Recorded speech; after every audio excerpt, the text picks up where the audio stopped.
मेरे लिए। मैं ऐसा सोचता हूँ। दिनेश जी। वाह वाह। प्रफुल्ल जी, आपके पास आता हूँ मैं, जो आपने दोनों विद्वानों की बात सुनी। हमारे पास कोई प्रोडक्ट नहीं है ऐसा जो हम दुनिया की शेल्फ पे रख सके। एक्चुअली देखा जाए तो क्या हो गया प्रफुल्ल जी का, हाँ अभी आ गया, कि हमारे पास कोई ऐसा प्रोडक्ट नहीं है जो दुनिया की शेल्फ पे हम रख सकें।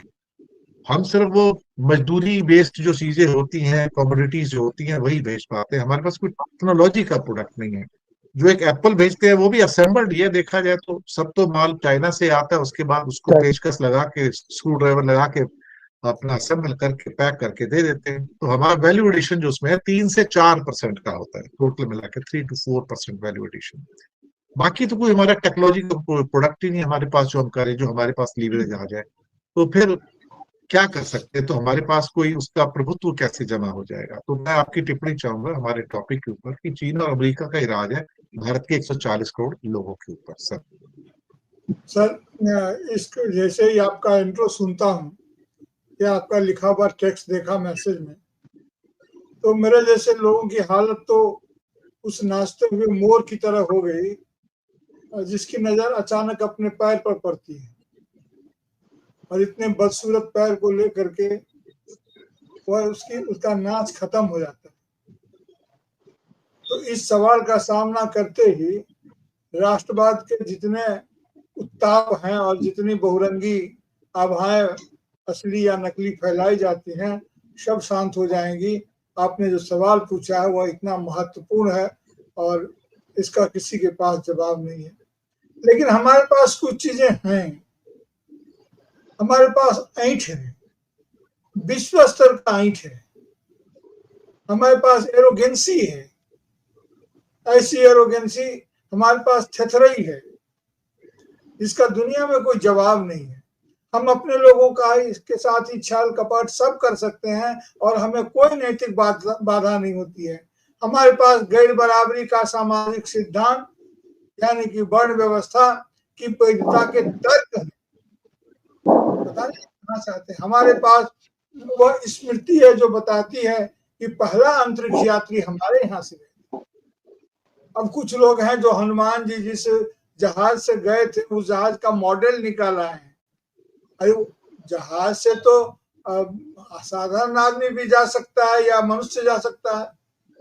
उन्होंने तो कभी जहाज का इस्तेमाल किया हनुमान जी ने, मुझे तो नहीं पता है, लेकिन एक मंत्री महोदय कह रहे थे वो जहाज का मॉडल मिल गया। तो हमारे यहाँ ये सब चीजें, देखिए अमेरिका का अप्रोच बहुत ही रोमांटिक है। मैं क्लासिकल सेंस में रोमांटिक कहता हूँ। जब मन तब जो मन सो बोल देता है, उसका रियलिस्टिक कोई अप्रोच ही नहीं है उनका राष्ट्रपति का।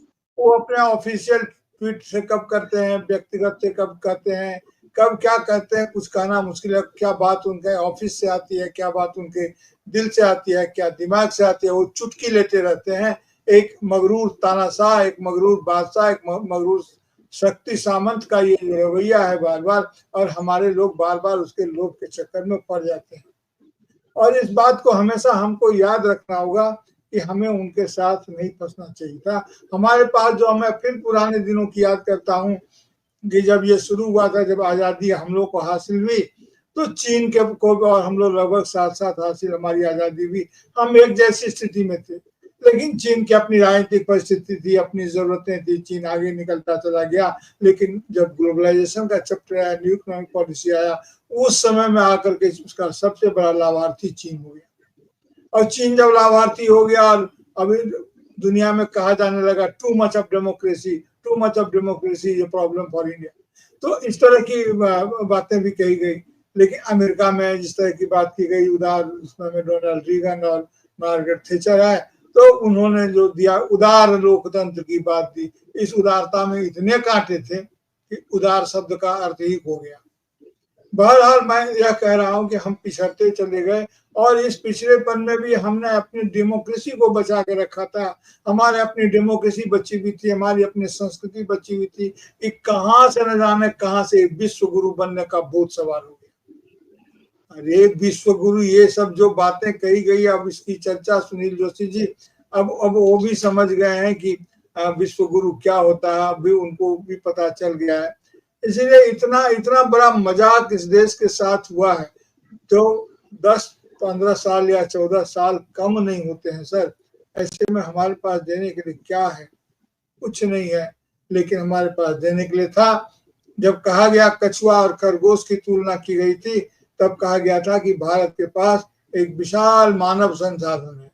इस मानव संसाधन को अगर ठीक ढंग से पोषित किया गया, प्रशिक्षित किया गया, तो ये दुनिया की सबसे बड़ी पूंजी बन करके खड़ी हो सकती है। ये जो हमारा ह्यूमन कैपिटल आप रिसोर्स कर सकते हैं, हमारा उसी समय में हमारे मंत्रालय का नाम शिक्षा मंत्रालय से ह्यूमन रिसोर्स मिनिस्ट्री हो गया, HRM हो गया।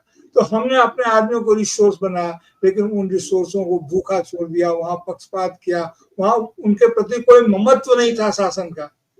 जिस नए वायदे के साथ आए थे वह कुछ नहीं किया, बल्कि ध्रुवीकरण किया, आबादी को हिंदू और मुसलमान में बांट दिया, आबादी को ऊंच और नीच में बांट दिया। इस तरह का व्यवहार करते रहे और हमारी जुबान नहीं कांपती है। आज भी हम अपने एक सुप्रीम कोर्ट के जस्टिस जो हमारे उपराष्ट्रपति पद के उम्मीदवार हैं, उनके एक फैसले को आधार बना करके आप कह रहे हैं, ये कहा जा रहा है, प्रचारित किया जा रहा है कि वे उसके समर्थक रहे हैं। इतनी इतनी इतनी बात कही जा रही। कितने ऐसे ब्यूरोक्रेट हैं और कितने ऐसे, जिस तो जस्टिस की बात भी, जस्टिस लोग हैं, कितने ऐसे फैसले दिए हैं जो सत्ता के खिलाफ गए हैं, जो मानवाधिकार की जिन्होंने रक्षा की है। तो इस तरह की स्थिति में हम फंसे हुए हैं। हमारे पास देने के लिए क्या है? हमारे पास हमारी योजनाएं ऐसी होती है। एक बहुत हल्की बात से अपनी बात खत्म करता हूं, क्योंकि मेरा पैर तो अपने पांव पर है कि कुछ सचमुच कुछ नहीं है हमारे पास दुनिया को देने के लिए। न बुद्ध बचे हैं, न गांधी बचे हैं, न राम बचे हैं, न कृष्ण बचे हैं। तो मैं ये लेकिन कहना चाहता हूं बड़े हल्के नोट में कि एक भिखारी से कहा गया कि भैया तुम्हारी अंतिम इच्छा क्या? अगर तुमको 10 लाख रुपया दे दिया जाए तो तुम क्या करोगे? तो उसने कहा एक बड़ा सा कटोरा खरीदूंगा, और हो सके तो एडिशनल कटोरे खरीद के रखूंगा, और अगर 1 करोड़ दिया जाए, बोला फिर सोने का कटोरा खरीदने की सोचता हूँ। तो हमारी स्थिति ये है कि हमको मन करता है, हम लोग देहात में कहावत कहते हैं कि मौन हो या गुड़ पूरी खाए, गुड़ की पूरी बनती है, मौन हो या गुड़ पूरी खाए, गुड़ पूरी खाने का मन कर रहा है, गुड़ की बनी हुई पूरी।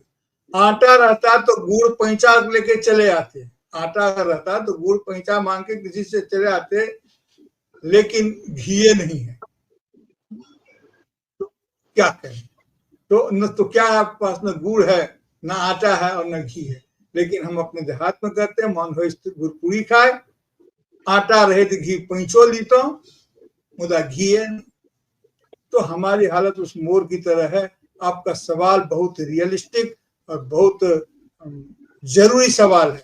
आज के इस तूफान में हमने सेवा कहीं और से खरीदी, सामान कहीं और से खरीदा, और हमने सोचा कि हम इनको लड़ाते रहेंगे, हम इनके हितों को उलझाते रहेंगे और ये हमारे इशारे पर चलेंगे। हमें क्या पता था कि इनका पेट आपस में मिला होगा। न हमें सेवा की शर्तें, 1 सेकंड में वो सारी चीजें बंद हो जाएंगी जिस पर हमारा बात कर रहे हैं, और 1 सेकंड में वो हार्डवेयर सॉफ्टवेयर पता नहीं क्या क्या होता है। सारे हमारे जितने ब्लॉकचेन हैं वो सब खत्म हो जाएंगे। सब ये जो हमारे जो पेमेंट सिस्टम है, जो आधार इनेबल्ड पेमेंट सिस्टम जितने भी हैं, सब 1 सेकंड में खत्म। हमारा डाटा कहाँ जाता है? हमारा डाटा, हमारा फायरवॉल कहाँ है? वो कहाँ सुरक्षित होता है? हमारे सारे आंकड़े तो उनके पास हैं।